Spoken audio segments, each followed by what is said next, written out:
بسم اللہ الرحمن الرحیم۔ کانسٹیٹیوشن 1962 اہم پہلو: federation, federal set up, presidential system, legislature and legislation, relations between legislature and president, Islamic provisions, basic rights and basic democrats.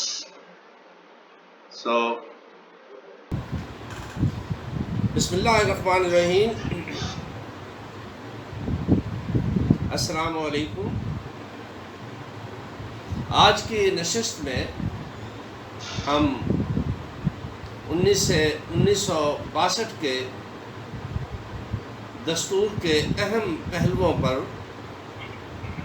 گفتگو کریں گے۔ جنرل ایوب خان نے 1958 میں مارشل لا نافذ کیا، تو اس کے ساتھ ہی 1956 کا دستور، جو پہلی اور دوسری دستور ساز اسمبلی نے بڑی عرق ریزی سے اور کنسنسس کے تحت ان تمام معاملات اور پہلوؤں کا جائزہ لیتے ہوئے اور تمام اختلافات کو نظر میں رکھتے ہوئے، جو ایسٹ اور ویسٹ ونگ کے درمیان تھے، جو مذہبی اور دیگر لوگوں کے درمیان تھے، ان تمام کا احاطہ کرتے ہوئے 1958 کا دستور فارمولیٹ کیا اور پروکلیم کیا۔ لیکن یہ دستور 1958 میں ایوب خان نے اپنے مارشل لا کے پہلے اقدامات میں سے اس کا پہلا قدم دستور کو جو ہے ایبروگیٹ کرنا تھا۔ ایوب خان نے 1962 میں ملک کو ایک نیا دستور دیا۔ اس دستور کی پروکلیمیشن جنرل محمد ایوب خان نے 1 مارچ 1962 کو اپنے دستخطوں سے کی۔ اسی حوالے سے اس کو 1962 کا کانسٹیٹیوشن کہتے ہیں۔ اس دستور کے 12 پارٹ اور 250 آرٹیکل ہیں، اور ہر پارٹ مختلف چیپٹرز میں منقسم ہے۔ اس کے اہم پہلوؤں میں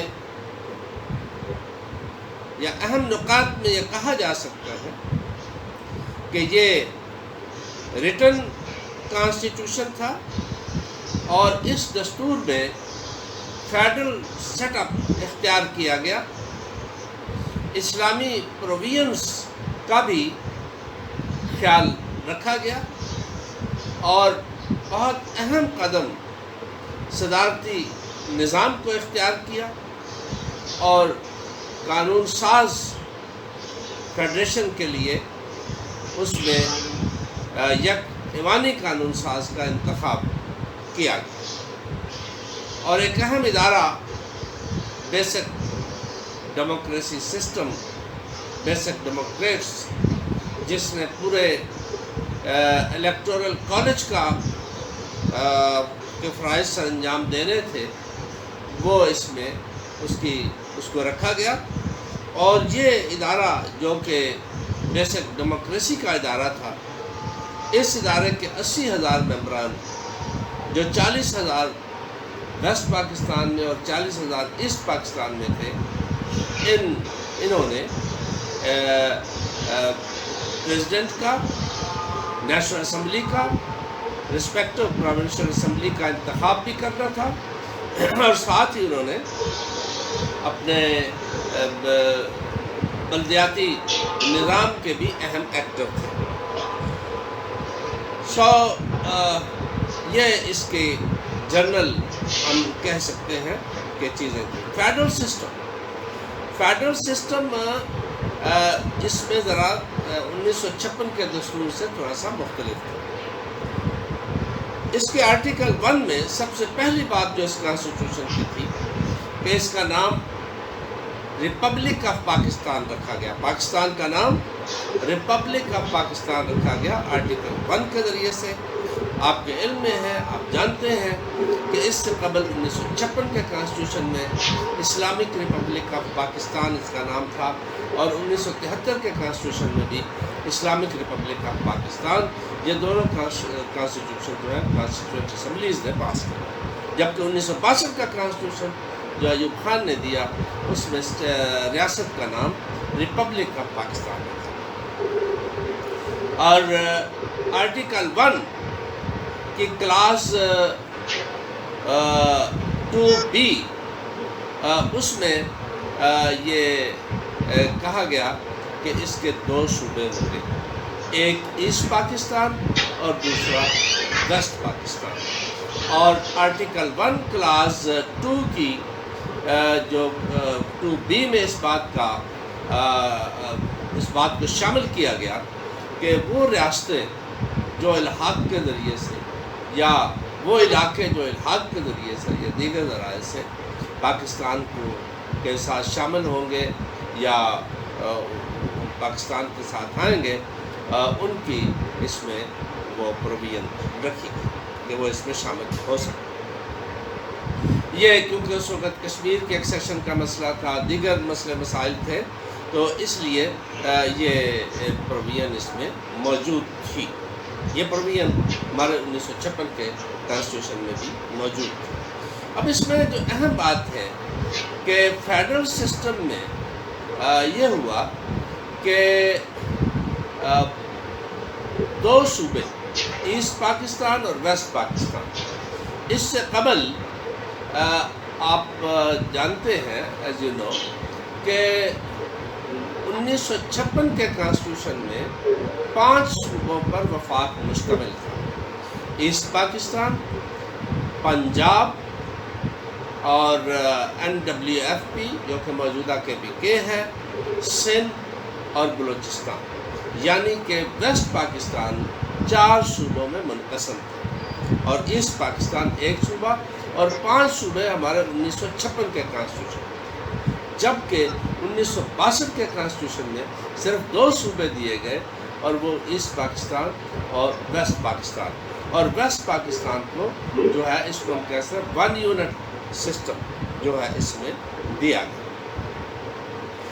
اس کے اوپر بہت زیادہ اعتراضات تھے لوگوں کو، بالخصوص ویسٹ پاکستان کے لوگوں کو، اور آپ کو علم میں ہے کہ جو تحریک پاکستان ہے اس میں جو ہم دیکھتے ہیں، یا آزادی کی جنرل تحریک جو بر صغیر کے لیے چلی، اس میں صوبہ جات کی اٹانومی اور صوبہ جات کا ہونے میں بڑا ہم دیکھتے ہیں کہ سندھ کو الگ، بمبے سے الگ صوبہ کیا جائے، اور مسلمانوں کا اس پہ زیادہ زور تھا، مسلم لیگ کا، مسلمانوں کا، کہ اٹانومی آف دی پروونسز پہ اور پروونسز کی تعداد پہ۔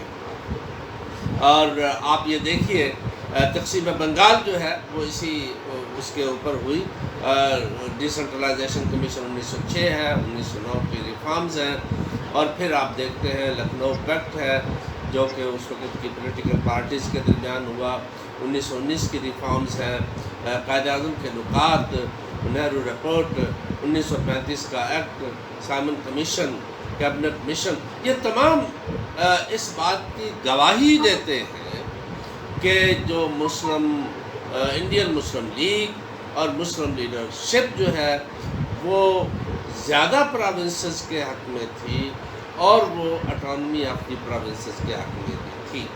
اس چیز کو 1956 کے دستور میں وہ لوگ اس اسمبلی میں شامل تھے جو پاکستان بنانے والے تھے۔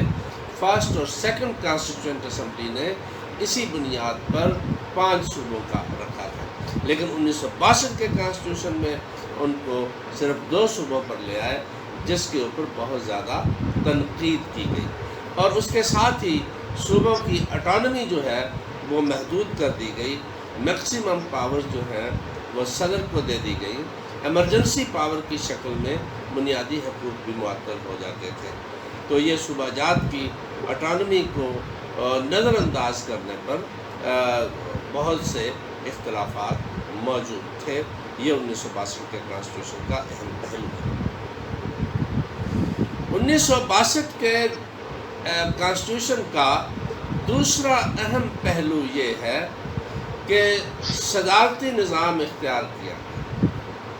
اس سے پہلے ہمارا پارلیمانی نظام تھا برطانیہ کی ٹریڈیشن کے تحت ہندوستان میں، اور اس کے بعد ہم دیکھتے ہیں کہ 1935 کے ایکٹ اور پھر ہمارا انٹرم کانسٹیٹیوشن اور پھر 1956 کے کانسٹیٹیوشن میں پارلیمانی نظام کو اختیار کیا گیا، جبکہ اور شاید پاکستان جس کو ہم کہہ سکتے ہیں کہ this is a land of heterogeneous people.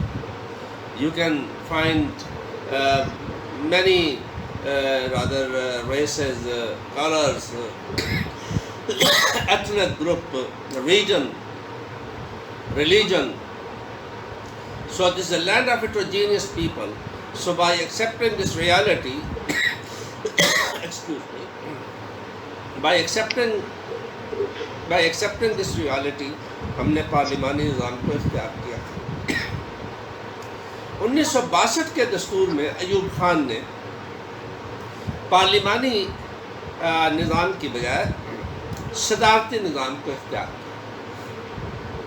اب صدارتی نظام کے 3 اہم پہلو ہیں: appointment of the president, impeachment of the president اور powers and responsibilities of the president. ہم یہ دیکھتے ہیں کہ ان تینوں چیزوں میں، ان تینوں پہلوؤں میں وہ ایک عوامی یا قومی ول کی ریفلیکشن کی بجائے اس میں ایک شخصیت کو زیادہ وزن دیا گیا، جس کی تفصیلات ہم اس کے بعد دیکھتے ہیں۔ تیسرا پہلو جو تھا وہ قانون ساز اسمبلی جو ہے اس کے انتخابات اور اس کا موجود ہوا۔ قانون ساز یا ایک ایوانی سسٹم اس میں رکھا گیا، اور اس کے ممبران کی کل تعداد 156 تھی۔ 3 خواتین جو ہیں اس میں منتخب ہو سکتی تھی، اور 3 خواتین جو ہیں وہ نامزد ہونا تھی۔ 3 خواتین نامزد ہونے کا اس میں پروویژن رکھی گئی، اور یہ جو نیشنل اسمبلی تھی اس کا انتخاب 80,000 ڈیموکریٹس جو 40,000 ویسٹ پاکستان میں تھے، 40,000 ایسٹ پاکستان میں، انہوں نے کہا، یعنی ایڈلٹ فرنچائز کی کوئی گنجائش نہیں، وہ پروویژن موجود نہیں تھی۔ اسلامک پروویژن اس کا چوتھا اہم پہلو ہے۔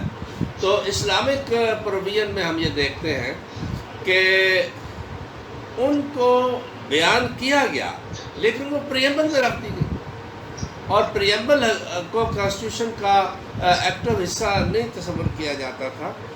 وہ ان آرٹیکلز میں جن کی بنیاد پہ امپلیمنٹیشن ہوتی ہے وہ نہیں تھی، اس لیے اسلامک پروویژن بھی ایک پبلک کو مطمئن کرنے والی تو کہا جا سکتا ہے، لیکن وہ اس انداز سے موجود نہیں۔ اب کانسٹیٹیوشن 1962 کا انتہائی اہم پہلو وہ صدارتی نظام تھا۔ 1962 کے کانسٹیٹیوشن میں صدارتی نظام اختیار کیا گیا، جیسا کہ میں نے پہلے بیان کیا ہے کہ اس سے قبل ہندوستان کی تاریخ میں برطانوی پیٹرن پر پارلیمانی نظام ہی کو اختیار کیا گیا، انٹرم کانسٹیٹیوشن میں بھی، اور اس کے بعد ہم نے دیکھا کہ 1956 کے دستور میں جو کنسنسس سے بنا، پہلی اور دوسری دستور ساز اسمبلی کی محنت سے بنا، اس میں ہم نے ان کو یہ شامل کر دیا۔ 1962 کی ایک اور اہم پہلو یہ ہے کہ 56 میں ساورنٹی اللہ تعالیٰ کے پاس تھی، لیکن یہاں پہ ساورنٹی کا ذکر پریمبل میں کیا۔ 112 تو 1956 میں صدارتی نظام جو ہے اس کو اختیار کیا گیا. پارٹ کانسٹیٹیوشن کا پارٹ 3 پارٹ 3 اور چیپٹر 1 وہ پریزیڈنٹ کے اس کے اوپر بات کرتا ہے. تو پریزیڈنٹ کے 3 پہلو اہمیت کے حامل ہوتے ہیں نظام میں. نمبر 1 اس کی اپائنٹمنٹ کیسے ہے، نمبر 2 اس کی امپیچمنٹ کا طریقہ کار کیا ہے، اور نمبر 3 اس کی پاورز اور رسپانسبلٹیز کیا ہے. جہاں تک 1962 کا کانسٹیٹیوشن ہے، یہ صدارتی نظام ہے. Article 7 to 12 article 7 to 12 reads about the appointment, qualifications, term of the president and conditions for the president. یہ ساروں کا اس میں ذکر آتا ہے. تو اس کا سب سے پہلے بات یہ ہے کہ صدر پرسکرائبڈ رولز کے مطابق منتخب، اور اس کے بعد صدر کا مسلمان ہونا ضروری ہوگا. لیکن اگر صدر موجود نہیں ہے تو ایکٹنگ کے طور پر اسپیکر کام کرتا تھا، تو اسپیکر کے لیے یہ شرط موجود نہیں تھی. وہ اسمبلی کی ممبرشپ کے لیے کوالیفائی کرتا ہو تو یہ شرائط اس میں موجود تھی. وہ اپنا کوئی کاروبار نہیں کر سکتا تھا لیکن اپنی زمین وغیرہ سے یہ اس میں کانسٹیٹیوشن میں شرائط موجود تھی. اب اس میں جو اہم چیز ہے اور اس کا انتخاب کرنا تھا 80,000 ڈیموکریٹس نے، 40,000 from East Pakistan, 40,000 from West Pakistan. ماہرین کا خیال یہ ہے کہ اگر صدارتی نظام ہو اور اس میں پاورفل نظام ہو تو اس کو اتنے محدود الیکٹورل کالج کے ذریعے سے منتخب ہونے کے بعد وہ قوم کا اعتماد نہیں لے سکتا. اس کو قوم کا اعتماد لینے کے لیے ضروری ہے کہ وہ ایڈلٹ فرنچائز کے ذریعے سے کسی کو منتخب ہو، جیسا کہ امریکن پریزیڈنٹ جو ہے اس کا الیکٹورل کالج اسے منتخب کرتا ہے. لیکن وہ الیکٹورل کالج جو ہے اور وہاں پہ بائی پولر 2 پارٹی کا نظام جو ہے مضبوط نظام ہے، اس کی موجودگی میں اس الیکٹورل کالج کا انتخاب جو ہے وہ صدر کے حوالے سے ہی ہوتا ہے. اور اس طریقے سے یہ انڈائریکٹ الیکشن عملاً براہ راست الیکشن ہے، اور وہاں پہ امریکن لوگ جب ووٹ کاسٹ کر رہے ہوتے ہیں ان کو علم ہوتا ہے کہ وہ کس کو ووٹ دے رہے ہیں اور کس کا سارا دے. تو اس طریقے سے یہاں پہ ایسی صورتحال نہیں تھی. پاکستان میں پہلی بات تو یہ ہے کہ جس کو 2 پارٹی نظام مضبوط نہیں تھا، یہاں پہ بہت سی پارٹیز موجود تھی، اور بلکہ پارٹیز کا عالم یہ تھا. ایوب خان صاحب نے پارٹیز کو بین کر دیا، اور شروع میں تو انہوں نے کانسٹیٹیوشن میں یہ کہا کہ پولیٹیکل پارٹیز کی گنجائش ہی نہیں رکھی گئی. بعد میں پولیٹیکل پارٹیز کو وہاں پہ پروویژن رکھی گئی. تو ایسی صورت میں اس چھوٹے الیکٹورل کالج کے ذریعے سے الیکشن کو مینیور کرنا آسان تھا، اور اس طریقے سے ایسا صدر جو لوگوں کا ٹرسٹڈ صدر ہو، جس پر لوگوں کا اعتماد ہو، جس کو لوگ منتخب کرتے ہوں، اس نظام کے ذریعے سے ایسے صدر کا ملنا مشکل تھا، محال تھا. تو یہ اس میں، اور ہم نے دیکھا کہ 1965 کے انتخاب میں جب فاطمہ جناح، محترمہ فاطمہ جناح جو ہے وہ انتخاب میں آئیں تو ان کے ایوب خان کے مقابلے میں، تو اس وقت ریگن کی اور دیگر ایسی شکایات ملتی ہیں، اور اس پاکستان کی اس میں بڑی ریزنٹمنٹ تھی بالخصوص جو ہے کہ جس کی بنیاد پر بعد میں ایک تحریک بھی چلی اور معاملات. آرٹیکل 13 اور 14 جو ہے وہ پریزیڈنٹ کی امپیچمنٹ کے لیے ہے. پریزیڈنٹ کی امپیچمنٹ کا طریقہ اس انداز سے رکھا گیا کہ 1/3 ممبرس اسمبلی کے 1/3 ممبر جو ہیں وہ ریزولوشن موو کر سکتے ہیں. اپنے دستخطوں کے ذریعے سے ریزولوشن جو ہے وہ اسپیکر کو جمع کروائیں گے، سبمٹ کریں. اسپیکر جو ہے 14 دن کے بعد اور 30 دن سے پہلے not before 14 days اور اس کے بعد 30 دن کے پہلے and before the 30 days speaker اس کو نیشنل اسمبلی میں پیش کرے گا. تو اب اسمبلی میں ووٹنگ ہوگی تو اس ووٹ میں 3/4 ممبر جو ہیں اگر اس کے حق میں ریزولوشن کے حق میں وہ ہوں گے تو ایسی صورت میں president will seize the power, وہ ختم ہو جائے گا، پریزیڈنٹ جو ہے مواخذہ کامیاب ہو جائے گا. لیکن اگر 3/4، یہ بڑا مشکل کام ہوتا ہے. 3/4 جو ہے ابھی آپ 50% مشکل ہو جاتے ہیں، ہاف مشکل ہو جاتے ہیں، تو اس میں 3/4، تو اب اس میں 3/4 اگر نہیں ہوئے ہیں تو ایسی صورت میں صدر کا مواخذہ کامیاب نہیں. اور اس کے بعد اگلی بات، اگر اس میں 1/2 ممبرز نے ووٹ دے دیے ہیں تو ایسی صورت میں صدر بھی بچ گیا اور وہ ممبر جنہوں نے موو کیے ہیں وہ بھی رہیں گے. لیکن اگر وہ 1/2 ووٹ لینے میں کامیاب نہیں ہوتے، ریزولوشن کا جنہوں نے موو کیا ہے، جو 1/3 آف دی ٹوٹل ممبرز کا تھا جنہوں نے موو کیا، اگر وہ 1/2 آف دا ٹوٹل ممبرز نہیں لیتے تو ایسی صورت میں دے ول سیز دا ممبرشپ. جنہوں نے موو کیا تھا ان کی ممبرشپ ختم ہو جائے گی.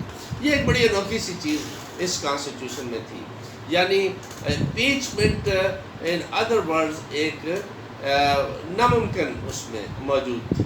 آرٹیکل 14 میں اگر صدر ذہنی طور پہ یا بیماری کی حالت میں ہو تو اس میں بھی امپیچمنٹ ہو جاتی تھی اور اس کا اس سے بھی ایک مشکل مرحلہ. آرٹیکل 15 سے لے کر 18 تک اس میں تیسری چیز جیسے میں نے بتایا کہ وہ صدر کے آرٹیکل 15 سے لے کے 18 تک جو ہے وہ صدر کے اختیارات اور ذمہ داریاں. صدر جوائنٹ فورسز کے کمانڈر ان چیف، صدر جو ہیں وہ سپیریئر کورٹ چیف جسٹس کی اپائنٹمنٹ صدر محترم کرتے تھے، اور اس کے بعد ججز آف دا سپیریئر کورٹس وہ چیف جسٹس کے کنسلٹیشن سے، یہاں پہ لفظ کنسلٹیشن ہے. Power was vested in the president, however he was supposed to consult the Chief Justice of Pakistan to appoint the judges of the superior courts. یہ بہت بڑی پاور تھی. فوج میں کمیشن صدر کے اس سے ہوتا تھا. سول سروسز کے اندر جو ان کو سول سروسز کی جو اپائنٹمنٹ ہے وہ بھی صدر کے ذریعے سے ہوتی تھی. اس کے بعد پبلسسٹ کمیشن کے چیئرمین کی اپائنٹمنٹ یہ پریزیڈنٹ کرتا تھا. الیکشن کمیشن کی اپائنٹمنٹ پریزیڈنٹ کے اختیار میں تھی، اور اس طرح بہت سے اختیارات. گورنرز کی اپائنٹمنٹ یہ اس کے اختیار میں تھی، اور اس کے اپنے منسٹرز اس کی سویٹ ول پہ کام کرتے تھے. تو یہ ایک بڑی لمبی فہرست ہے جو صدر کے پاس اختیارات تھے، اور یہ ایک ذات کے اندر سارے اختیارات وہ موجود تھے. امریکہ میں بھی ہم دیکھتے ہیں کہ صدر کے پاس جوڈیشری کے ججز کی اپائنٹمنٹ کا اختیار صدر کے پاس ہے. لیکن آپ دیکھیے کہ صدر ان کو نامزد کرتا ہے. نامزد کرنے کے بعد ان کو senate, the highest body of the United States of America، senate ان کو اپروو کرتا ہے، اور ان کی اپروول کے بعد وہ جج کا عہدہ. یہاں پہ اس قسم کی کوئی ایسی چیز نہیں تھی. صدر کے پاس اختیار تھا، وہ اپنی اس کے تحت ان کا وہ نام مطلب ہے کہ اپائنٹ کرتا تھا. اس طریقے سے جوڈیشری کی یہ خیال کیا جاتا ہے کہ جوڈیشری کی جو آزادی ہے اور وہ تمام چیزیں کسی حد تک محدود ہو سکتی تھیں۔ اس میں ہم نے آرٹیکل 30 ایک اور اہم پاور تھی صدر کے پاس، وہ تھی proclamation of the emergency. Article 30 of the constitution of 1962، اس میں 9 کلازز تھی آرٹیکل 30 کی۔ آگے سب کلازز جو تھیں وہ کلازز 9 تھیں، اس کی سب کلازز بھی تھیں۔ تو ان تمام کے اندر جو ہے وہ وجوہات بتائی گئی تھی کہ جن میں صدر جو ہے ان کو ایمرجنسی نافذ کر سکتا تھا۔ یعنی اگر صدر انٹرنل ایکسٹرنل کوئی تھریٹ محسوس کرے، ڈسٹربنس محسوس کرے، تو ایسی صورت میں وہ اور بڑی آسانی سے اس کے پاس وہ ایسی پاور تھی کہ جس کو وہ، اور جو ہی ایمرجنسی نافذ ہوتی تھی تو اس وقت قانون ساز کے پروونشل ہو یا سینٹرل ہو، ان کے اختیارات محدود ہو جاتے تھے۔ ایسے قبل ایک اور اہم چیز کہ صدر جو ہے وہ آرڈیننسز بھی جاری کر سکتا تھا، آرڈیننس کے ذریعے سے قانون سازی کر سکتا تھا، اور یہ دوسری ایمرجنسی کے دوران بنیادی حقوق تک محدود ہو جاتے تھے۔ اور یہ بات بڑی اہم ہے، آپ کے علم میں بھی ہوگی کہ 1962 کے دستور میں بیشتر بنیادی حقوق جو تھے وہ پالیسی پرنسپلز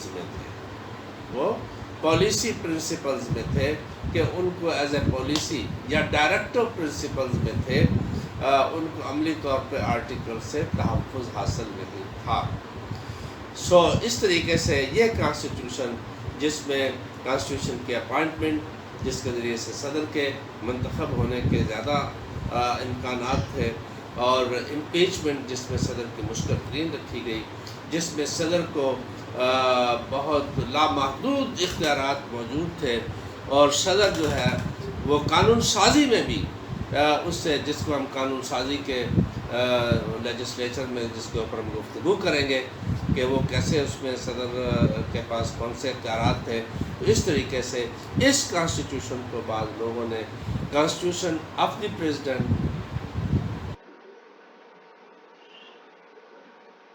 قانون سازی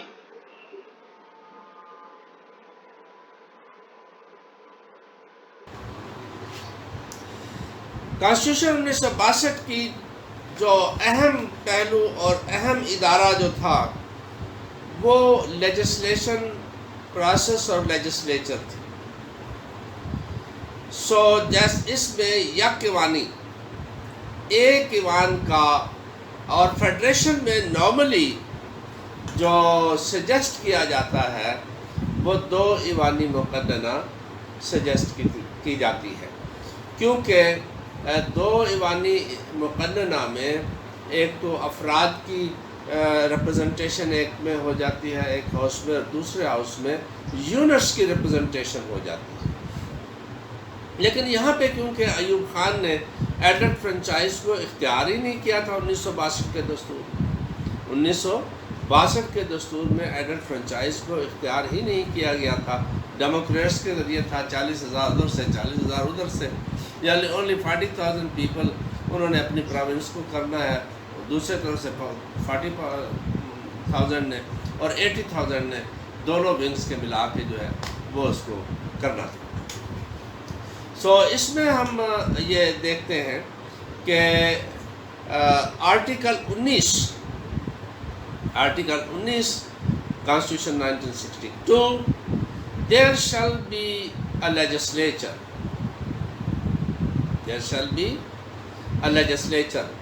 shall be consist of the president and one house، یہ اس میں اس کے لیے موجود تھا، صدر اور 1 ہاؤس جو اسمبلی ہے اس پر مشتمل ہوگی۔ اور اس میں ایک total article 20 clause 1، total members 156، total member جو ہیں وہ 156 ہوں گے، half from East Pakistan and half from the West Pakistan, یعنی آدھے ایسٹ پاکستان سے اور آدھے ویسٹ پاکستان سے.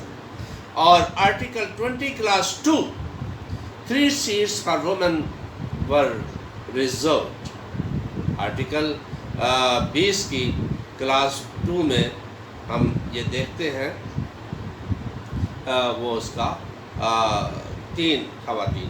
اب اس میں 156 میں سے آدھے ایسٹ پاکستان سے اور آدھے ویسٹ پاکستان سے. یہاں پہ دو ایوانی نظام کو اختیار ہی نہیں کیا گیا، بلکہ صوبہ جات کو انہوں نے ویسٹ پاکستان میں 4 صوبوں کو 1 یونٹ میں کر دیا، اور انہوں نے کہا جی اب دونوں میں برابر ہم نے ریپرزنٹیشن دے دی ہے. اور اس میں کیونکہ ایسٹ پاکستان ریپرزنٹیشن پرابلم ایک بڑا اہم ایشو تھا فرسٹ اور سیکنڈ کانسٹیٹیوئنٹ اسمبلی کے سامنے، جس میں ایسٹ پاکستان کی ڈیمانڈ یہ تھی کہ انہیں ان کی پاپولیشن کے مطابق نشستیں دی جائیں، جبکہ ویسٹ پاکستان کی ڈیمانڈ یہ تھی کہ انہیں ان کے علاقے، آبادی اور اکنامک اس کی بنیاد پہ کچھ زیادہ ویٹیج دیا جائے. اور یہ ویٹیج 1906 کے ڈی سینٹرلائزیشن کمیشن میں بھی سر آغا خان جب وفد لے کے گئے، اور ڈیپوٹیشن جو آغا خان کا 1906 میں ملا، اس میں بھی یہ بات ڈیمانڈ کی گئی تھی آغا خان کی طرف سے کہ مسلمانوں کو صوبوں میں مسلمانوں کو ان کی آبادی کے تناسب سے زیادہ ویٹیج دیا جائے، کیونکہ ہندوستان کی زیادہ زمینیں ان کی ملکیت ہیں. ہندوستان میں زمینیں، زرعی زمینیں اور دیگر زمینیں مسلمانوں کی ملکیت زیادہ تھی. اس بنیاد پہ انہیں ویٹیج دیا جائے، ان کو نشستوں میں آبادی سے تناسب سے زیادہ دیا جائے. اس کے علاوہ ہم دیکھتے ہیں کہ یہ ہمارے لکھنؤ پیکٹ ہوا قاعدہ، اس میں بھی ہم نے یہ کہا کہ جہاں پہ مسلمان اکثریت میں وہاں پہ ہندوؤں کو تھوڑا سا ویٹیج دیا جائے، اور جہاں پہ یہ ہندو اکثریت میں وہاں مسلمانوں کو ویٹیج دیا جائے. پر ریپرزنٹیشن ایک ایشو تھا یہاں پہ.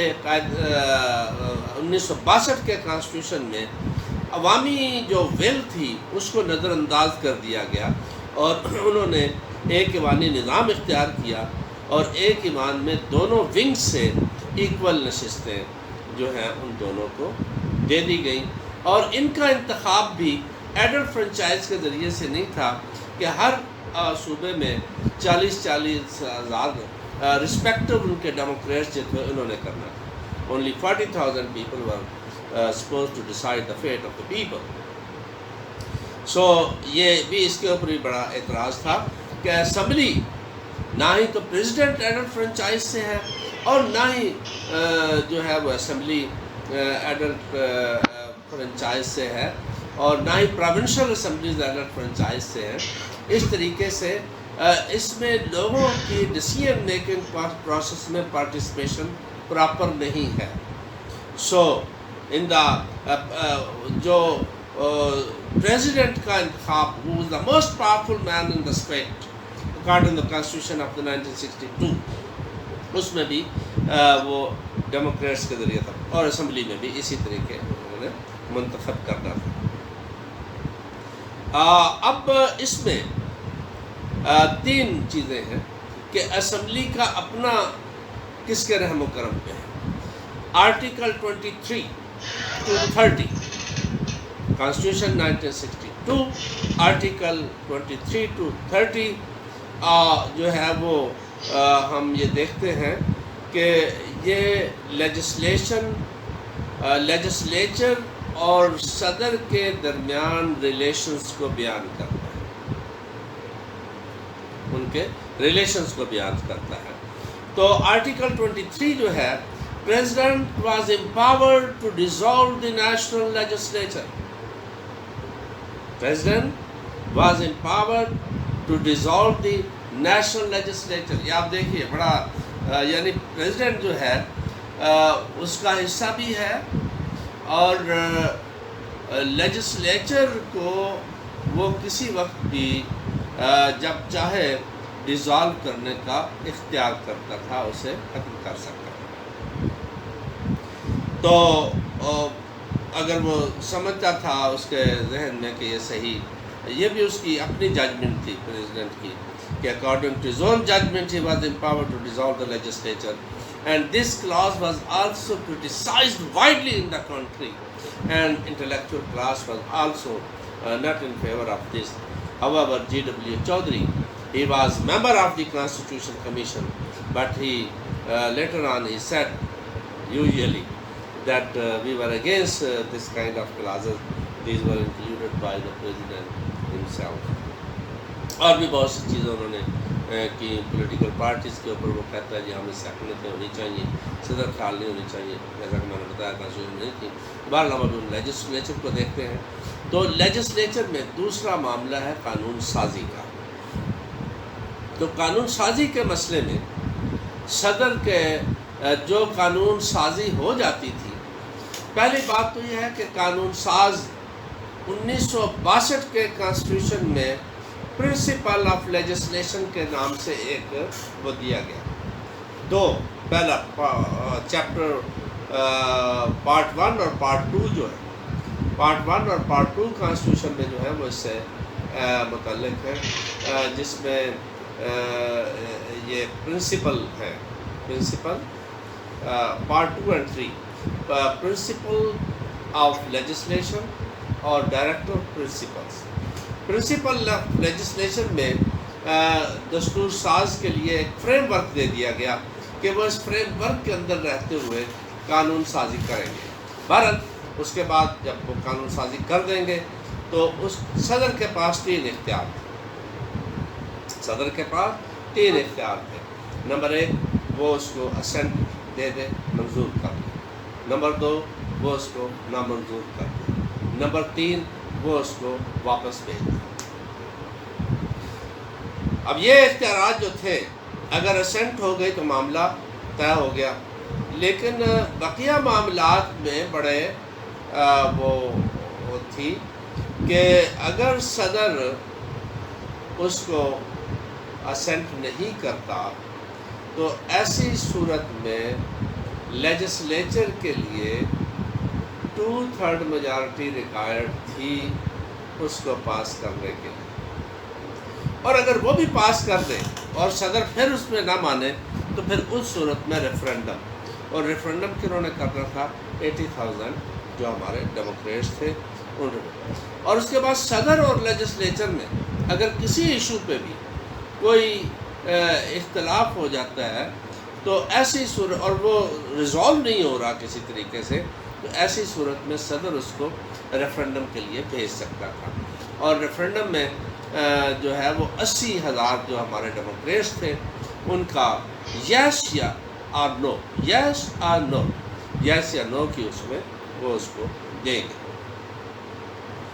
اور اس کے بعد ایک اور اس طریقے سے امریکہ میں سنگل میجارٹی سے وہ دوبارہ اگر پاس کر دیں تو پھر صدر کا اختیار ختم ہوگا، اس کو اسینٹ دینی ہی پڑے گی. ریفرینڈم کے بعد یہاں پہ اسینٹ دینی ہی پڑے گی. اس کے بعد آرٹیکل 30، چوتھی چیز جو صدر کو لیجسلیچر سے زیادہ پاورفل کرتی تھی وہ تھی power of the president to declare the emergency. صدر ایمرجنسی پاور جب ڈکلیئر کرتا تھا تو اس وقت اگر لیجسلیچر کا اجلاس بھی ہو رہا ہوتا تھا تو ایسی صورت میں بھی آرڈیننسز بھی جاری کر سکتے تھے اور صدر کے پاس یہ اختیار تھا. تو یہ ہمارے اس میں ہم کہہ سکتے ہیں ایک قانون ساز جو کہ ایک بڑا اہم ادارہ ہے اس کو یکمانی. اور یہی وجہ ہے کہ 1962 کا دستور جو ہے وہ ایوب خان کے ساتھ ہی ایبروگیٹ، یحییٰ خان جب نئے ماشاء اللہ ایڈمنسٹریٹر آئے تو انہوں نے اس کو ایبروگیٹ کر دیا. اور یہ اس کی ساری صورتحال ہے. Thank you very much.